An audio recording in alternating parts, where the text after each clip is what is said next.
आज हम लोग पढ़ेंगे switch case statement. Switch case statement एक मल्टी डिसीजन स्टेटमेंट है जिसके अंदर आप मल्टीपल कंडीशन को चेक कर सकते हैं, जैसा कि हम लोगों ने इफ एल्स इफ स्टेटमेंट में किया है।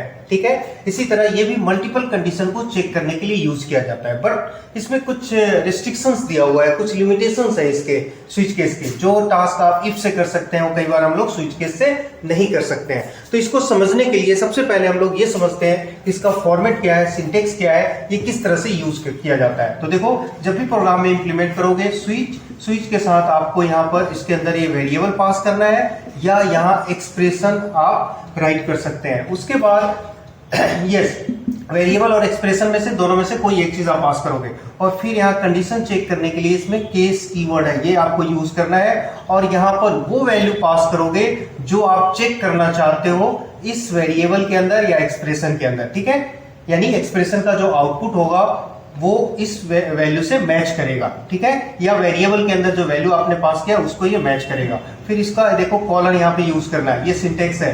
फिर आप स्टेटमेंट यहाँ लिख सकते हो आप। उसके बाद आप ये ब्रेक स्टेटमेंट आपको यूज करना है। ये आपका स्टेटमेंट है, प्रोग्रामिंग जो आप करना चाहते हो यहाँ पे कीजिए और इस केस को क्लोज करने के लिए ब्रेक स्टेटमेंट यूज करना है। देखो, इफ के साथ हम लोगों ने किया था, इफ ऑटोमेटिकली क्लोज होता है, यानी जहां कंडीशन मैच होता है वहीं पर वो ऑटोमेटिकली स्टॉप हो जाता है, यानी ब्रेक स्टेटमेंट यूज करने की जरूरत नहीं होती है। किसके साथ? इफ के साथ। बट यहाँ पे आपको ब्रेक स्टेटमेंट यूज करना पड़ेगा।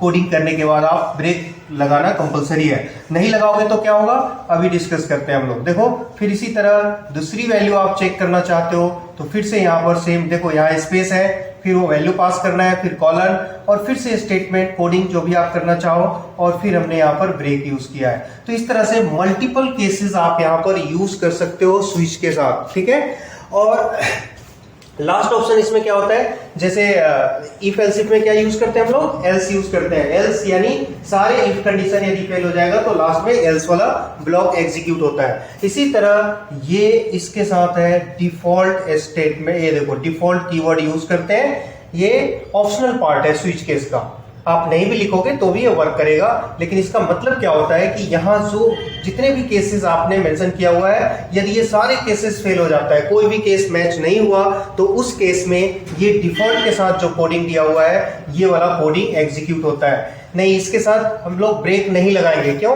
क्योंकि ये लास्ट स्टेटमेंट होता है, इसके बाद स्विच केस ब्लॉक ऑटोमेटिकली यहाँ पर स्टॉप हो जाता है, ऑफ हो जाता है, तो ये आपको यूज नहीं करना है ब्रेक स्टेटमेंट यहाँ पर। ठीक है, तो इस तरह से आप मल्टीपल केसेस आप यूज कर सकते हैं। चलिए, आपको ये फॉर्मेट समझ में आ गया, बट अभी आपको ये समझ में नहीं आ रहा है कि प्रोग्राम में कैसे इंप्लीमेंट करेंगे, ये वेरिएबल का क्या मतलब है, ये एक्सप्रेशन का क्या मतलब है। तो चलो, अब मैं यहाँ पर एक एग्जाम्पल मैं लेता हूँ। सबसे पहले मैं यहाँ एक वेरिएबल में पास कर देता हूं। जैसे सपोज करो एक वेरिएबल मैंने यहां पर ये पास किया है इसके साथ। ठीक है, अब यहां पर आप ये चेक करना चाहोगे कि ए के अंदर किसी पर्टिकुलर वैल्यू को आप चेक करना चाहोगे। जैसे देखिए, सपोज मैंने यहां पर 1 0 और कॉलन, इसका मतलब ये है कि मैं ये चेक करना चाहता हूं कि ए के अंदर 10 है या नहीं, यानी यूजर ने ए की वैल्यू 10 पास किया है या नहीं किया है। यदि पास किया है तो ये वाला स्टेटमेंट एग्जीक्यूट होगा, अदरवाइज दूसरे केस को चेक करेगा। मान लो दूसरे केस में हमने 20 लिखा हुआ है, फिर ये चेक करेगा क्या 20 है, यदि है तो इस स्टेटमेंट को एग्जीक्यूट करेगा। यदि दोनों में से कोई भी स्टेटमेंट नहीं है तो डिफॉल्ट के साथ जो कोडिंग आपने किया हुआ है वो चेक करेगा। समझ में आ रहा है आप सबको? यानी यहाँ पर ये वैल्यू पास करते हैं जो इस वेरिएबल में हमें चेक करना होता है, सर्च करना होता है। ये इसके अंदर ये एग्जैक्टली ये सर्च करेगा। अब आप ये चाहते हो कि यहाँ पर मैं ये कंडीशन सर्च करूं, ये लेस देन 10, इस तरह से आप पास करना चाहते हो कंडीशनल स्टेटमेंट, तो ये यहां नहीं पास कर सकते।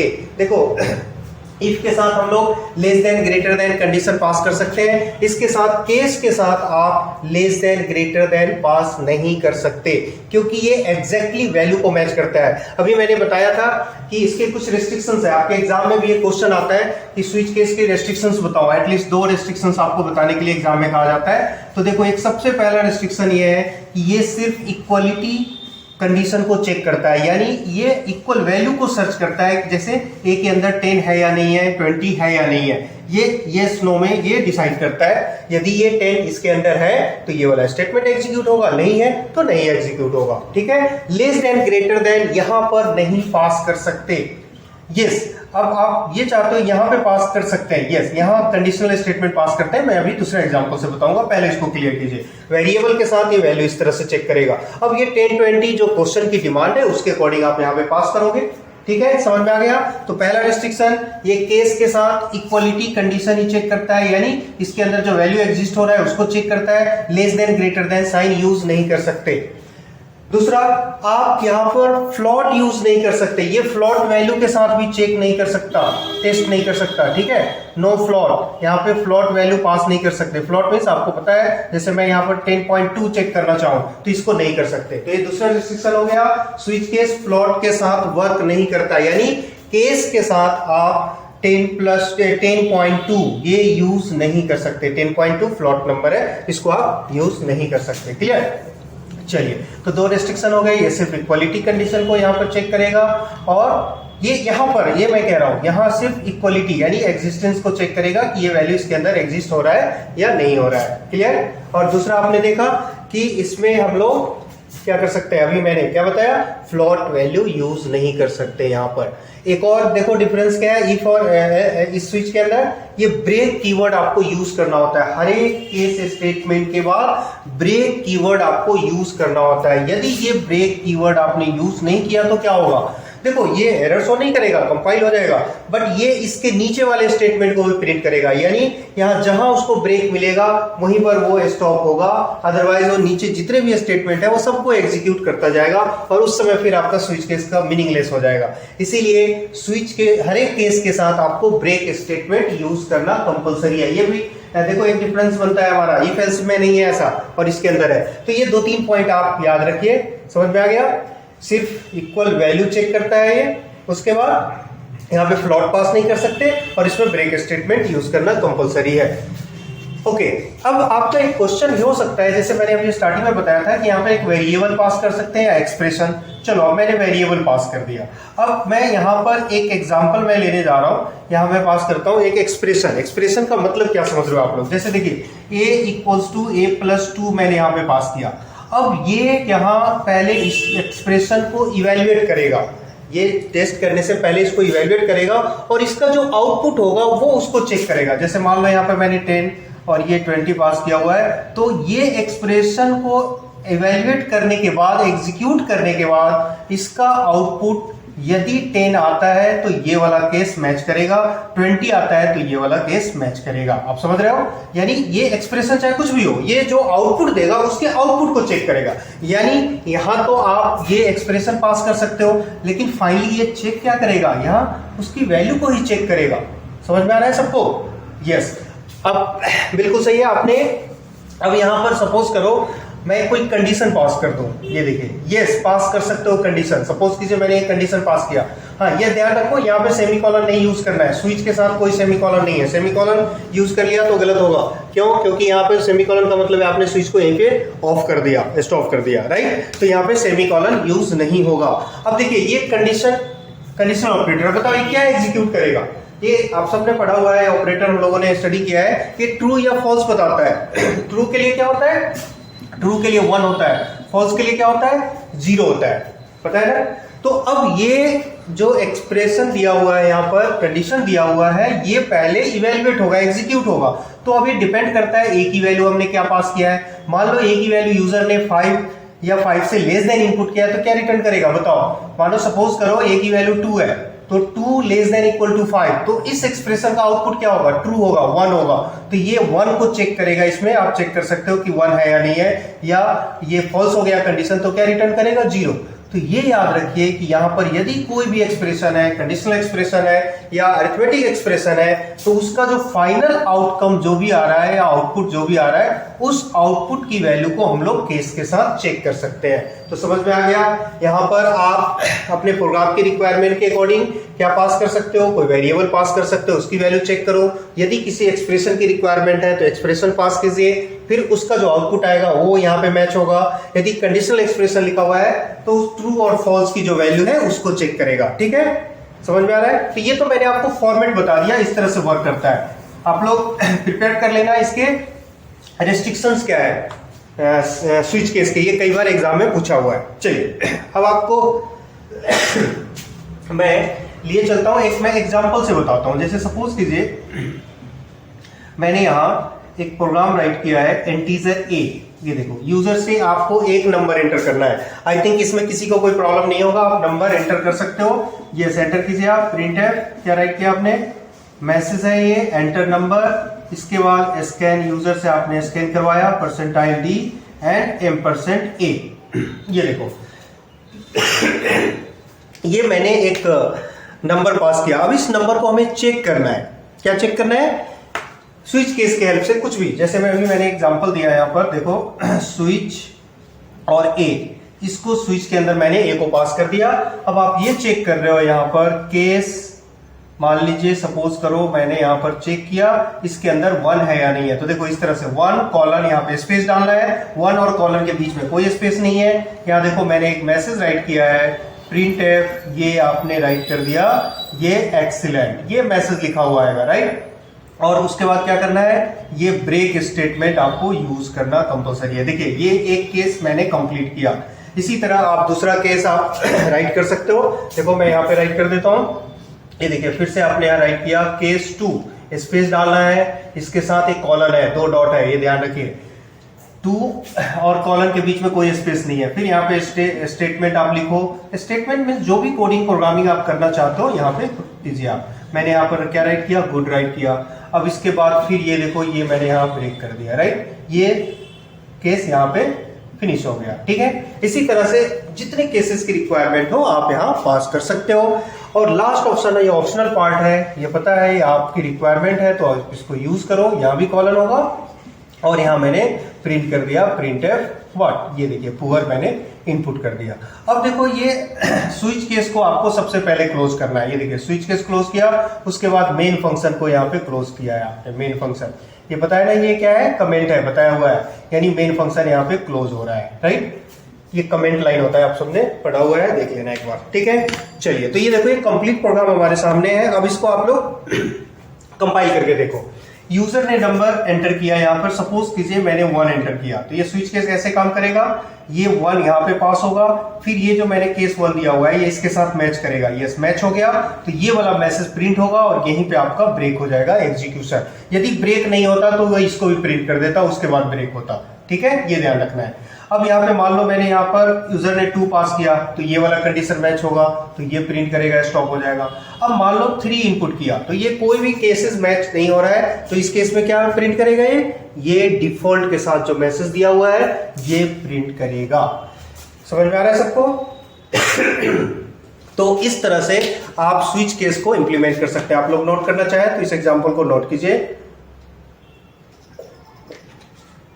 ठीक है। अब देखो इसमें मैं एक कैरेक्टर के साथ भी मैं आपको इसका एक एग्जांपल बताता हूं। एक बहुत ही कॉमन सा क्वेश्चन है, पॉपुलर क्वेश्चन है कि एक नंबर आपको इनपुट करना है और ये आपको पता लगाना है वोवेल और कॉन्सोनेंट का। पता है ना आप सबको वोवेल्स क्या है? वोवेल्स कौन कौन से वोवेल्स है? ए, E, I, O, you.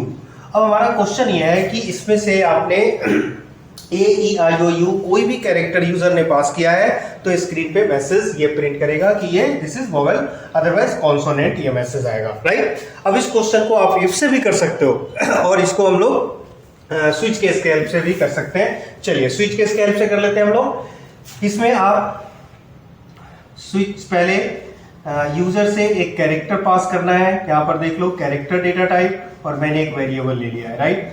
Print F, यहां मैसेज लिखना है एंटर कैरेक्टर, ये देखो एंटर कैरेक्टर आपने पास किया। और अब इसमें बताओ कैरेक्टर इनपुट करने के लिए क्या करते हैं? स्कैन है बताया हुआ है, %c यूज करते हैं। इसके अलावा बताइए कोई और कमांड है, कोई और फंक्शन है जो हम लोग यूज करते हैं? यस मैंने बताया हुआ है, देखो मैं बता देता हूं, गेट कैर है, गेट कैर फंक्शन होता है। ये गेट कैर, स्पेस नहीं है यहाँ पर, गेट कैर GETCHAR, गेट कैर, ये एक कैरेक्टर को रिसीव स्कैन करता है। जो काम स्कैन का है वही काम यहाँ पर गेट कैर फंक्शन का है, ठीक है। तो ये भी पता होना चाहिए। चलिए तो ये कैरेक्टर आपने इनपुट कर दिया।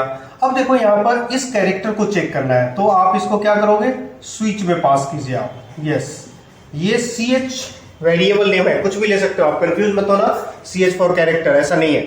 अब इसके अंदर देखिए जितने भी केसेस आपको राइट करने हैं कंडीशन, क्या कितने कंडीशन होंगे, ए ई आई ओ यू, यानी इन सब के लिए वॉवेल प्रिंट होगा। तो एक चीज यहां पर ये नोटिस करो कि ए ई जो भी वॉवेल हमने राइट किया है, ए ई आई ओ यू, इन सब के लिए एक ही मैसेज आएगा, कॉमन मैसेज है। ए के लिए भी वही मैसेज आएगा, ई के लिए भी वही मैसेज आएगा। तो ऐसे सिचुएशन में आप इसको इस तरह से राइट कर सकते हो, कैश ए। देखिए एक नए सिंगल कोड यहाँ पे राइट करना है, ये ध्यान रखना कैरेक्टर के लिए, ये हम लोगों ने ऑलरेडी किया हुआ है, कैरेक्टर को सिंगल कोड से लिखते हैं, कॉलन। फिर इसी तरह केस ई, ये देखिए आप इस तरह से राइट करो आप। यस आप चाहो तो इंडिविजुअल भी कर सकते हो, यहाँ पर सबके लिए अलग अलग मैसेज, बट मैंने अभी ऐसा इसलिए किया है, मैं भी आपको बताता हूँ। केस ए, फिर इसी तरह ठीक इसके नीचे लिखना है आपको case A E I, case O, case U. ये देखिए ये इस तरह से ये आपने राइट कर दिया और सबके लिए कॉमन मैसेज है, इसलिए मैंने ऐसा किया है। यदि अलग अलग मैसेज होता तो फॉर्मेट वही है जो पहले हम लोगों ने डिस्कस किया है, सभी केसेस के लिए अलग अलग स्टेटमेंट लिखना होता, सबके लिए अलग अलग ब्रेक होता। यहाँ पे मैंने एक साथ ब्रेक किया, इसका मतलब ये हो गया कि ये इसमें से कोई भी केसेस होगा तो यहाँ पे आके प्रोग्राम ब्रेक होगा और ये जो मैसेज है ये प्रिंट हो जाएगा। समझ में आ रहा है? अब इसके बाद आप डिफॉल्ट के लिए यूज करना चाहो यूज कीजिए। यहाँ डिफॉल्ट क्या लिखना है इसमें, इसके अलावा जो लेटर जो भी कैरेक्टर आपने टाइप किया क्या प्रिंट होना चाहिए, ये कॉन्सोनेंट। तो यहाँ पे आप प्रिंट कर लो ये कॉन्सोनेंट। ये मैसेज है, जैसा फॉर्मेट आप चाहो लिख सकते हैं। अब देखो ये स्विच केस को पहले क्लोज करो, उसके बाद ये मेन आपका क्लोज होगा। ठीक समझ में आ रहा है सबको? तो इस तरह से हम लोग ये स्विच केस स्टेटमेंट यूज कर सकते हैं। यस किसी को कोई डाउट है तो इसमें बताओ। यस ऐसा कर सकते हो आप। देखो ये मैं ये कह रहा हूं कि यदि ये इसके लिए सबके लिए अलग अलग करना है तो आपको वही सिंटेक्स फॉलो करना है। देखो केस ए, फिर यहाँ आपको मैसेज राइट करना है, देखो प्रिंट एफ, ये आपने यहाँ पे राइट कर दिया वॉवेल, फिर आप यहाँ पे ब्रेक लिखोगे, फिर इसी तरह केस 2 के लिए लिखोगे, केस 3 के लिए, यानी ये सबके लिए सेम स्टेटमेंट लिखना पड़ रहा है। तो इससे बचने के लिए हमने ऐसा किया। ऐसा क्यों? क्योंकि सबके लिए कॉमन मैसेज है, सेम मैसेज है। तो जब भी सबके लिए कॉमन मैसेज हो, सेम मैसेज हो, तो ऐसा किया जा सकता है। हाँ यदि सभी केसेस के लिए अलग अलग मैसेज हो फिर तो आपके पास कोई ऑप्शन नहीं है, आपको लिखना ही पड़ेगा। ठीक है सबके लिए क्लियर? चलो अब देखो यस अब आप सोच रहे होंगे कि स्विच केस का हम आखिर यूज ही क्यों करते हैं जब सारा काम इफ से हो जाता है। तो देखिए आपके पास दो ऑप्शन है, एक तो इफ स्टेटमेंट हम लोग यूज करते हैं और दूसरा स्विच केस यूज कर सकते हैं। जब प्रोग्राम में ऐसा कोई सिचुएशन हो जिससे ये पता चलता है कि आप सिर्फ उसकी एग्जिस्टेंस वैल्यू को चेक करना चाहते हो, तो आपके पास ऑप्शन होता है कि आप उसको इफ से कर सकते हो या स्विच से कर सकते हो। जनरली आपके एग्जाम में क्वेश्चन आता है और उसमें मेंशन होता है कि आप मेन्यू ड्रिवन प्रोग्राम बनाइए। आपने नाम सुना होगा, मेन्यू ड्रिवन का मतलब है बहुत सारे लिस्ट दे रखे होते हैं और उस लिस्ट में से आपको कोई एक ऑप्शन चूज करना होता है और जो ऑप्शन आपने चूज किया है उसके अकॉर्डिंग वो आपके स्क्रीन पे रिजल्ट प्रिंट होता है। अभी हम लोग एक प्रॉब्लम डिस्कस करते हैं जो जनरली सभी स्टूडेंट्स के साथ ऐसा होता है। कई स्टूडेंट की कंप्लेन भी है, वो ये कह रहे हैं कि सर मुझे कॉन्सेप्ट समझ में आता है, लॉजिक समझ में आता है, सिंटेक्स समझ में आता है, जो प्रोग्राम का एग्जीक्यूशन है, प्रोसेस है, वो प्रोसेस भी उनको समझ में आता है, बट उनको ये समझ में नहीं आता है कि जब भी वो क्वेश्चन करने के लिए बैठते हैं तो कहां से स्टार्ट करें, कैसे स्टार्ट करें, कितने वेरिएबल्स लें। ये इस तरह की कंफ्यूजन उनके माइंड में आता है और जनरली ये सबके साथ होता है। जब भी फर्स्ट टाइम जो भी स्टूडेंट फर्स्ट टाइम सी लैंग्वेज सीख रहे हैं उनके साथ इस तरह की प्रॉब्लम जरूर होता होगा। तो देखो ये चीज आप एक प्रैक्टिस से ही कर सकते हो, इसके लिए आपको प्रैक्टिस करना चाहिए। हाँ ये प्रैक्टिस कैसे करना चाहिए ये मैं आपको बताऊंगा, बट ये कुछ ऐसा जादू नहीं है, मैजिक नहीं है कि आपने 2 घंटे में या 2 दिन में या 4 दिन में आपने प्रोग्रामिंग के सारे लॉजिक आपने सीख लिया और आप प्रोग्रामर बन गए। ऐसा नहीं हो सकता। जैसे ये मैथमेटिक्स हम लोग सॉल्व करते हैं 10th क्लास में 9th क्लास में आपने मैथ के क्वेश्चंस बनाए, मैथ सब्जेक्ट आपने पढ़ा होगा, तो उसमें क्या करते हो, हर एक चैप्टर में 2-4 क्वेश्चन दे रखे होते हैं, वो आप पहले प्रैक्टिस करते हो, उसके बाद प्रैक्टिस के लिए उसमें 10 क्वेश्चन दे रखे होते हैं, तो वो आपको प्रैक्टिस करवाया जाता है, उसके बाद आपको वो कॉन्सेप्ट क्लियर होता है। तो एग्जैक्टली यहाँ भी इसी तरह आपको एक बार आपने लॉजिक या सिंटेक्स पढ़ लिया तो इसका मतलब ये नहीं कि आप प्रोग्रामर बन गए। अब आपको प्रैक्टिस करना है, उस क्वेश्चन को सॉल्व करना है। हाँ अब सॉल्व करने का तरीका करेक्ट, कंफ्यूज है बहुत ज्यादा, मैं उनके लिए बता रहा हूँ कि देखो सबसे पहले आप किसी प्रॉब्लम को सॉल्व करने जा रहे हो तो आपको ये पता लगाइए जो क्वेश्चन दिया हुआ है उसके अंदर आउटपुट क्या निकालना है। यानी सबसे पहले ये पता लगाओ कि आउटपुट क्या हमें चाहिए। एक बार रिजल्ट पता चल जाए तो आप ये डिसाइड कर सकते हो कि इस रिजल्ट के लिए हमें क्या इनपुट करना पड़ेगा। यानी पहले आउटपुट पता लगाओ, उसके बाद अब उस रिजल्ट के लिए जो भी इनपुट चाहिए, यानी वेरिएबल के फॉर्म में चाहिए, वेरिएबल डिफाइन करना होगा, तो वेरिएबल आप आइडेंटिफाई करो। अब आपके पास इनपुट हो गया और आउटपुट हो गया, तो अब बचता क्या है? सिर्फ एक ऑप्शन बचता है आपके पास, कैलकुलेशन, जो आपको ऑलरेडी मैथमेटिक्स में आता है, आपने मैथमेटिक्स किया हुआ है। तो अब ये जो इनपुट हमने डिसाइड किया है, मींस आपने वेरिएबल्स लिया होगा, इसके ऊपर अब आपको ये सोचना है कि क्या मैं कैलकुलेशन करूं ताकि हमारा ये आउटपुट आए। यानी एनी हाउ आपको आउटपुट अचीव करना है, जो आउटपुट उस क्वेश्चन में दिया हुआ था कि आउटपुट चाहिए। ठीक है, अब देखो आपने जो इनपुट डिसाइड किया है, इस इनपुट के ऊपर कैलकुलेशन अप्लाई करो। ठीक है, फिर देखो क्या आउटपुट आया, नहीं आया तो दोबारा आइए, फिर से नया कैलकुलेशन करो, फिर देखो आया, नहीं आया, फिर दोबारा उस कैलकुलेशन को चेंज करो और फिर देखो ये प्रैक्टिस बार बार करनी पड़ेगी। आप जब तक ये प्रैक्टिस नहीं करोगे तब तक ये पॉसिबल नहीं है। अच्छा, इसका एक फायदा भी है, जैसे मान लो कि आपने ये प्रैक्टिस किया तो कई बार ऐसा होता है कि जो क्वेश्चन सॉल्व कर रहे हो वो क्वेश्चन आपको नहीं बन पाता है, सॉल्व नहीं कर पाते हो आप। लेकिन आप देखना कि जब ऐसे प्रैक्टिस करोगे तो कुछ आपको नई चीज देखने को मिलता है, कुछ नया चीज आपके सामने जरूर आता है। तो ये प्रैक्टिस करने से भी आपका जो लॉजिक है वो कहीं ना कहीं बढ़ता है और आपको प्रोग्राम बनाने की जो कैपेबिलिटी है वो बढ़ जाती है, इंक्रीज हो जाता है। ठीक है, तो इस तरह से हमारा एक तरीका होना चाहिए, टाइम आपको देना पड़ेगा। आप एक कोई शॉर्टकट तरीका नहीं है कि आप बहुत जल्दी एकदम से आप प्रोग्रामर बन जाए सीखे, तो इसीलिए प्रैक्टिस करने का ये सही तरीका है। ठीक है, तो चलिए आज मैं ज़्यादा बोल नहीं पाऊंगा, प्रॉब्लम है थोड़ी सी, तो अब हम लोग सिस्टम पे चलते हैं और वहां पर फिर मैं आपको बताता हूं जो इससे पहले स्विच केस मैंने बताया उसके कुछ क्वेश्चन सॉल्व करके बताता हूं। ठीक है, चलिए ओके।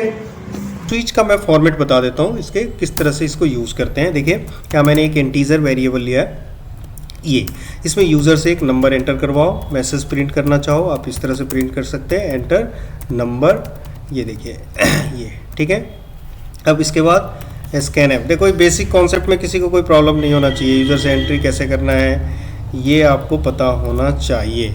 चलिए, ये मैंने यूज़र से एंट्री कर लिया। ठीक है, अब इसकी वैल्यू को चेक करना है तो आप इसको स्विच केस में इसको पास करोगे, जैसा मैंने अभी बताया। ये देखिए इस तरह से सेमीकोलन यूज़ होगा, नहीं यूज़ होगा। ये देखो, ये मैंने स्विच का फॉर्मेट बना लिया, ये जो ब्रेसेस है ये स्विच का क्लोज किया है, ये है मेन का।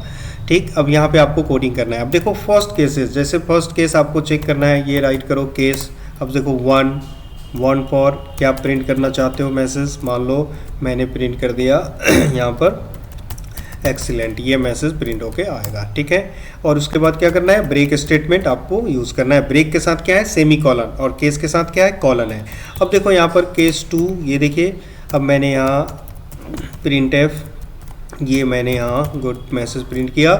फिर से यहाँ पे क्या होगा, ब्रेक यूज़ करना है। हर एक केस स्टेटमेंट के साथ आपको ब्रेक यूज़ करना ही पड़ेगा। अब देखो, अब मैं इसको और केसेस नहीं है हमारे पास, मीन्स और कंडीशन नहीं चेक करना चाहते हो तो लास्ट में क्या होगा, डिफ़ॉल्ट। मैंने क्या बताया था, डिफ़ॉल्ट हमारा एक ऑप्शनल पार्ट होता है, यानी ये नहीं भी लिखोगे तो वर्क करेगा। तो चलो चेक कर लेते हैं वर्क करेगा या नहीं। इसको हमने क्लोज कर दिया, यहाँ पर देखो ये स्विच क्लोज हुआ है। ठीक है, और इसके नीचे आप गेट ch लिखना चाहो, ये देखिए लिखिए, ये रिटर्न का कॉन्सेप्ट मैंने बता रखा है। यदि यहाँ पे इंटीजर जो आपने मेन लिया हुआ है वो इंटीजर फंक्शन है, बाय डिफ़ॉल्ट इंटीजर होता है, तो रिटर्न यूज़ कर सकते हो। ठीक है, सबसे पहले आप सेव ज़रूर कर लो कंपाइल करने से पहले। यहाँ पे मैंने कुछ भी नेम से इसको सेव कर लिया। ठीक है, अब इसको कंट्रोल F9 से मैंने कंपाइल किया। ये देखिए, पहले कुछ प्रोग्राम रन किया था, उसका आउटपुट आ रहा है, ये आउटपुट वो हमने क्लियर स्क्रीन यूज़ नहीं किया, इस वजह से। चलो, अभी ये मैंने 4 पास किया, क्या आ रहा है, कुछ भी आउटपुट आ रहा है, क्योंकि 4 का ऑप्शन नहीं है। आप यहाँ पर CLR ये यूज़ कर लो, ये क्लियर स्क्रीन के लिए होता है। तो ये आपने ये कमांड यूज़ किया। अब देखो रन करो, ये देखो आपने 1 पास किया, क्या मैसेज आ रहा है, एक्सीलेंट आ रहा है, क्योंकि 1 कंडीशन मैच हो गया। अब जैसे आप यहाँ मान लो 1 और 2 के अलावा कुछ भी पास करोगे तो ये कुछ भी प्रिंट नहीं करेगा। क्यों, क्योंकि अभी हमने इसके लिए डिफ़ॉल्ट स्टेटमेंट नहीं दिया है। तो ये तो प्रूफ हो गया कि डिफ़ॉल्ट स्टेटमेंट ऑप्शनल है, यानी आप नहीं भी लिखोगे तो भी काम करेगा। अब मैं इसको लिखता हूँ, देखो डिफ़ॉल्ट स्टेटमेंट, ये लिखा। डिफ़ॉल्ट के साथ क्या सिंटेक्स होता है, यहाँ पे आप राइट करेंगे प्रिंट एफ, और ये वो स्टेटमेंट जब आप चाहते हो कि दोनों कंडीशन फेल हो जाए तो ये वाला मैसेज प्रिंट हो, तो ये मैंने यहाँ पर डाल दिया, सपोज कीजिए पुअर। ठीक है, अब ये डिफ़ॉल्ट ऑप्शन भी है हमारे पास। अब देखिए क्या होगा ये, अब यहाँ पर हमने एंटर किया सपोज करो 5, अब क्या मैसेज आएगा, पहले केस में कोई मैसेज नहीं आ रहा था, अब ये डिफ़ॉल्ट वाला मैसेज प्रिंट होगा पुअर। समझ में आ रहा है? तो इसका मतलब है ये आपको पता चल गया कि ये डिफ़ॉल्ट ऑप्शनल है, ये तब वर्क करता है जब सारे कंडीशन केसेस फेल हो जाएंगे। ठीक है, चलिए, तो ये मैंने बता दिया इंटीजर के साथ ऐसे वर्क करता है, इंटीजर वैल्यू को इस तरह से चेक करता है। अब मैंने बताया था कि फ्लॉट के साथ ये वर्क नहीं करता है, एक बार हम लोग ट्राई कर लेते हैं। देखो यहाँ पे मैंने फ्लॉट पास कर दिया ए, और फ्लॉट में डेटा इनपुट करने के लिए यहाँ पे कौन सा सिंबल यूज होता है, एफ यूज होता है। ठीक है, अब यहाँ पे फ्लॉट वैल्यू पास कर दिया, और फ्लॉट का मतलब होता है पॉइंट्स वाले नंबर, सपोज करो 1.5, ये मैं राइट करना चाहता हूँ, इसको चेक करना चाहता हूँ। क्या ये चेक करेगा? नहीं, हम लोगों ने डिस्कस किया है कि फ्लॉट को तो ये वर्क ही नहीं करता फ्लॉट के साथ, तो ये एरर मैसेज आना चाहिए। देखिए ये मैंने कंट्रोल F9 से इसको रन किया, देखो एरर मैसेज आ रहा है। यहाँ पर क्या मैसेज आ रहा है, पढ़ो आप, देखो पढ़ लिया आपने, ये इंटीजर टाइप को ही बाय डिफॉल्ट ये रीड करता है, अंडरस्टैंड करता है, तो आपको यहाँ पर इंटीजर वैल्यू पास करना चाहिए। तो ये प्रूफ हो गया कि आप इसमें फ्लॉट वैल्यू पास नहीं कर सकते। ठीक है, अब मैंने बताया था कैरेक्टर पास कर सकते हैं, तो यहाँ पर देखो कैरेक्टर ए वेरिएबल का नेम है। अब इसमें मैंने यहाँ पर सी पास करना है, पता है सबको, %a, यानी अब ये में कैरेक्टर टाइप करोगे। अब कैरेक्टर को चेक करना है, तो यहाँ जैसे मैंने मान लो यहाँ पर हमने पी पास किया है, ये देखिए पी को चेक करना है, और यहाँ पर मैं मान लो टी को चेक करता हूँ, पी और टी, यानी पी आपने प्रेस किया तो ये एक्सीलेंट मैसेज आएगा, टी प्रेस किया तो गुड मैसेज आएगा, अदरवाइज पुअर आएगा। अब देखो ये वर्क करना चाहिए, देख लेते हैं इसको आप रन कीजिए, क्या मैसेज आ रहा है। सपोज करो हमने यहाँ पे पी प्रेस किया, ये देखो, ठीक है। अब यहाँ फिर से देखो, आप इसको कंपाइल कीजिए, एंटर नंबर 7 नंबर एंटर किया, क्या मैसेज आना चाहिए, देखो ये कंडीशन मैच नहीं हो रहा है, तो ये डिफॉल्ट वाला ऑप्शन प्रिंट हो गया। तो आपने देख लिया कैरेक्टर के साथ भी वर्क कर रहा है। यस, कैरेक्टर के साथ ये जो कोड, सिंगल कोड आपको लगाना पड़ेगा, आपको पता है, सिंगल कोड आप नहीं लगाओगे तो ये वर्क नहीं करेगा। इंटीजर भी काम कर रहा है, कैरेक्टर भी काम कर रहा है, फ्लॉट काम नहीं कर रहा है, ये इसका रिस्ट्रिक्शन है। एग्जाम में थ्योरेटिकल क्वेश्चन आता है तो उस समय जरूर ये एग्जाम्पल के साथ इस तरह से एक्सप्लेन कर सकते हो। ठीक है, यस, डबल भी वर्क नहीं करेगा, जब फ्लॉट वर्क नहीं कर रहा है तो इसका मतलब डबल भी वर्क नहीं करेगा, ये इंटीजर और कैरेक्टर वर्क कर रहा है। ठीक है, अब आइए अब मैं दूसरा फॉर्मेट बताता हूँ। जैसे आप, मैंने बताया था कि इसमें एक्सप्रेशन भी पास कर सकते हैं, तो चलिए एक्सप्रेशन के लिए मैंने फिर से इसको इंटीजर कर दिया। यहाँ पे क्या लिखोगे आप, डी पास करोगे, और ये देखो यहाँ हमने, ठीक है, इंटीजर ये सब कुछ ठीक है। अब यहाँ पर अब ये चेक करना है, मान लो यहाँ मैंने चेक किया 5 और यहाँ मैंने राइट किया है ये 10। इसका मतलब ये हुआ कि यदि ये जो एक्सप्रेशन इसमें आप राइट करोगे, देखो एक्सप्रेशन मैंने इस तरह से राइट कर दिया है 2, a = a+2। इसका मतलब है कि ये सबसे पहले इसको एग्जीक्यूट करेगा और फाइनली जो a की वैल्यू होगा उसको चेक करेगा, यानी इस एक्सप्रेशन को ये चेक करेगा, राइट। तो अब यहाँ, अब यदि इस एक्सप्रेशन का आउटपुट 5 आएगा या 10 आएगा तो ये मैसेज प्रिंट करेगा, 5 आएगा तो ये वाला मैसेज, अदरवाइज इसके अलावा कुछ भी मैसेज आएगा तो पुअर प्रिंट होगा। याद रखिए क्या है अभी ये हमने 2a में 2 ऐड किया है। अब देखो रन टाइम पे देखो आप, अब मैं इसको रन करने जा रहा हूँ। अब मैंने यूज़र यहाँ 5 पास किया है, यूज़र ने 5 एंटर किया है, बताइए पुअर क्यों आ रहा है, बता सकते हो आप लोग। a की वैल्यू हमने 5 इनपुट किया है और वहाँ पे एक्सप्रेशन क्या दिया हुआ है, 5+2 यानी 7, तो क्या हो गए, ये 7 इसमें से है, कंडीशन मैच हो रहा है, नहीं मैच हो रहा है, तो इस वजह से ये पुअर मैसेज डिफॉल्ट वाला प्रिंट हो रहा है। ठीक है, चलिए अब मैं यहाँ पर फिर से रन करता हूँ, देखो एक बार फिर से। अब मैंने यहाँ पर 3 इनपुट किया है, बताओ क्या मैसेज प्रिंट होगा। यस, एक्सीलेंट, क्यों आ रहा है, 3+2 क्या हो गया 5, यानी इस एक्सप्रेशन का आउटपुट 5 है, तो ये 5 मैच हो गया, तो ये प्रिंट होगा। तो इस तरह से यहाँ पर डायरेक्टली एक्सप्रेशन भी पास किया जा सकता है, कोई भी एक्सप्रेशन। ये भी क्लियर हो गया। यस, अब आप यहाँ पे कंडीशन पास कर सकते हो, ये = 5। अब ये कंडीशन क्या रिटर्न करता है, हम लोगों ने डिस्कस किया हुआ है, रिलेशनल ऑपरेटर्स बहुत सारे। तो ये जो कंडीशन है ये ट्रू या फॉल्स रिटर्न करता है। ट्रू का मतलब क्या होगा, ट्रू का मतलब 1 और 0 का मतलब फॉल्स। तो ये क्या, ये 0 या 1 रिटर्न करेगा। तो सपोज करो मैंने यहाँ पर इनपुट कर दिया 1 फॉर एक्सीलेंट, और यदि 0, इसके अलावा तो और कुछ रिटर्न कर ही नहीं सकता, 0 और 1। तो चलो मैंने यहाँ पर ये मेंशन कर दिया 10, सपोज कीजिए। कि यदि 1 इसका आउटपुट 1 आएगा तो एक्सीलेंट प्रिंट होगा, और यदि ये इसका आउटपुट 0 आएगा 10 आएगा तो इसका मतलब ये 10 तो कभी आएगा ही नहीं, ठीक है, 10 कभी नहीं आ सकता क्योंकि ये ट्रू फॉल्स है, तो या तो 0 आएगा 1 आएगा, ठीक है। तो ये डिफॉल्ट वाले सेक्शन में कभी नहीं जाएगा, समझ में आ रहा है। मीन्स कोई भी नंबर पास करोगे तो या तो ये ट्रू होगा, कोई भी नंबर आप पास करोगे तो या तो ट्रू होगा या फॉल्स होगा, ठीक है। ट्रू होगा तो एक्सीलेंट प्रिंट करेगा, फॉल्स होगा तो गुड प्रिंट करेगा। तो यहाँ पे डिफॉल्ट की जरूरत नहीं है। तो देखो ऐसे केसेस में आप डिफॉल्ट को यहाँ से रिमूव कर सकते हो। अब किसी ने क्वेश्चन मेरे से पूछा था कि फिर डिफॉल्ट बनाया ही क्यों गया है, तो आप देख सकते हो ऐसे सिचुएशन में डिफॉल्ट की जरूरत नहीं है। और इससे पहले जो क्वेश्चन किया था वहां पर, तो ये इसलिए ऑप्शनल बनाया हुआ है कि रिक्वायरमेंट है तो आप यूज करो, रिक्वायरमेंट नहीं है तो इसका यूज मत कीजिए, ठीक है। चलिए अब रन करके देखना चाहोगे, यस रन करो। देखो मैं यहाँ पर 4 टाइप करता हूँ, देखो 4 क्या है, ये क्या मैसेज आया, 4 लेस देन 5, कंडीशन क्या दिया हुआ था, 5 दिया हुआ था ना। अब देखिए यहाँ पे कंडीशन क्या है, लेस देन 5, तो जो 4 मैंने एंटर किया था एक कंडीशन ट्रू हो गया, तो क्या प्रिंट कर रहा है, कंडीशन ट्रू है, तो ट्रू के 1 के लिए हमने क्या मैसेज दिया हुआ है, एक्सीलेंट दिया हुआ है। एक बार और रन करो। अब इसको मैंने यहाँ रन किया, सपोज कीजिए 8, अब बताना कंडीशन ट्रू होगा फॉल्स होगा, कंडीशन फॉल्स हो गया तो क्या प्रिंट करेगा, गुड। हमने यहाँ पर 0 के लिए गुड दिया हुआ है, इसके अलावा और कुछ तो आ ही नहीं सकता। तो यहाँ से आप चाहो तो ये डिफॉल्ट वाले ऑप्शन को मिटा दीजिए, ठीक है।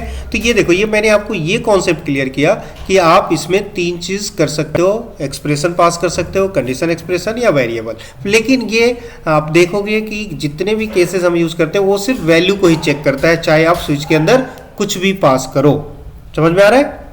चलिए मैं एक छोटा सा क्वेश्चन आपको बता देता हूँ। इसमें मेन्यू ड्रिवन एक प्रोग्राम हमें बनाने के लिए आता है एग्जाम में। देखिए यहाँ जैसे हमारा क्वेश्चन है, यूजर से 2 नंबर एंटर करना है। देखो क्वेश्चन है 2 नंबर एंटर करना है, तो 2 वेरिएबल लेने की जरूरत होगी, ए और बी ले लिया।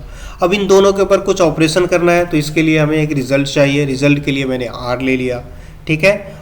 अब और भी वेरिएबल्स की जरूरत होगी तो हम लोग बाद में डिसाइड करेंगे। तो सबसे पहले क्वेश्चन है कि 2 नंबर इनपुट करना है और जो ऑपरेशन करना है वो यूजर की चॉइस के ऊपर, यानी स्क्रीन पे एक मैसेज प्रिंट होगा कि यूजर इसमें अपनी चॉइस सेलेक्ट करे और उसके अकॉर्डिंग वो रिजल्ट कैलकुलेट करे, ठीक है। तो चलिए सबसे पहले हम लोग यहाँ पर प्रिंट है, एक नंबर आप एंटर कर लो, एंटर नंबर्स, ये मैसेज है। मैं बार बार कह रहा हूँ कि आप इसमें जो आप लिखना चाहो लिख सकते हो प्रोग्राम के अकॉर्डिंग। स्कैनएफ देखो एक साथ मैं इसमें इनपुट कर सकता हूँ, परसेंटेज डी ये कर सकते हैं ना, percentile D, yes inverted comma के अंदर ही करना है। आप एक ही इन्वर्टेड कॉमा के अंदर दोनों का यूज कर सकते हो। ये देखिए परसेंटाइल डी, इस तरह से आपको करना चाहिए, ठीक है।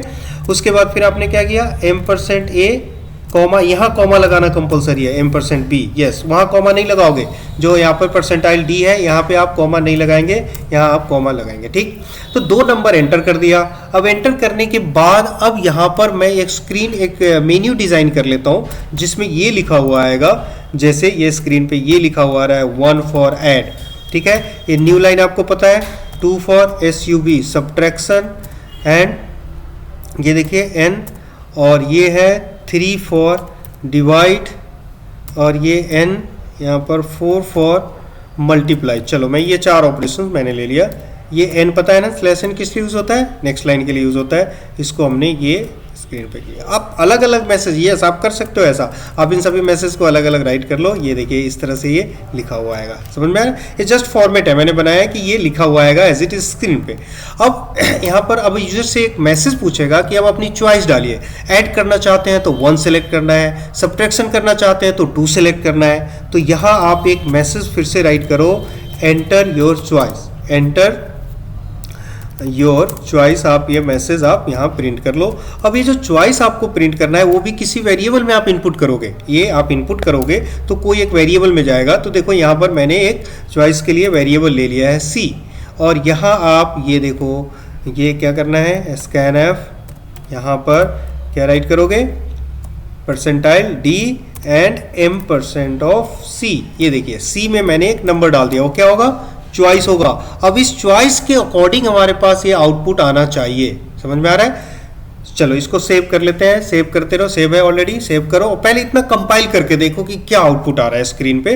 देखो अब मैंने रन किया, यहाँ पे क्या आउटपुट आ रहा है, एंटर द नंबर 5 एंटर करो, ये 5 चला गया ए के अंदर, फिर 2 एंटर करोगे, ये चला गया बी के अंदर।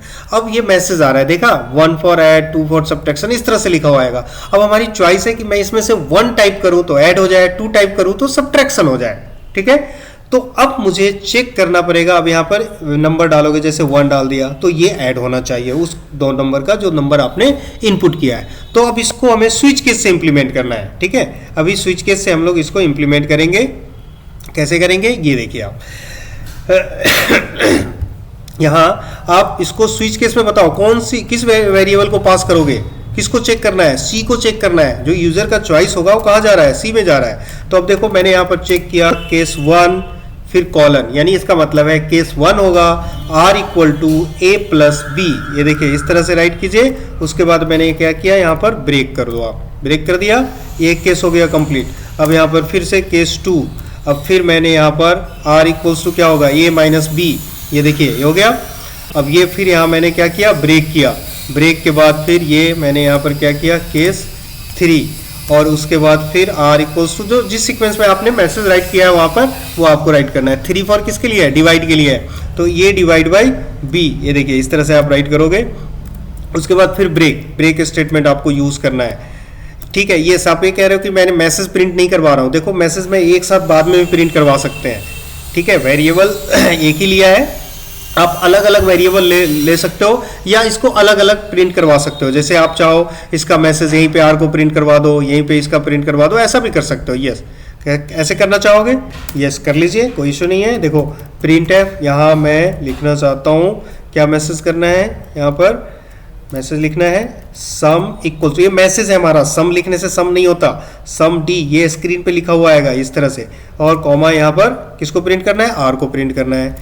यस एक ही वेरिएबल में कर सकते हो आप, ठीक है। मैं अब इसको कॉपी पेस्ट कर लेता हूँ। इसको देखिए यहाँ पर मैंने इसको कॉपी पेस्ट कर लिया मैंने यहाँ पर। अब केस 2 के लिए देखो ये एग्जीक्यूट हुआ, और इसको मैं यहाँ पर ये पेस्ट कर देता हूँ। फिर हमने इसके लिए भी यहाँ भी पेस्ट कर दिया, ठीक है। अब ये चेंज कर लो, यहाँ पर क्या हो रहा है, ये सब्ट्रैक्शन हो रहा है, तो यहाँ पर आप सब्ट्रैक्शन लिख सकते हो। यहाँ पर क्या हो रहा है, ये डिवाइड हो रहा है, डिवीज़न है, तो यहाँ पर आप डिवीज़न लिख सकते हैं, डिवीज़न, ठीक है। उसके बाद आप यहाँ पर केस 4 में क्या था, मल्टीप्लाई दिया हुआ है,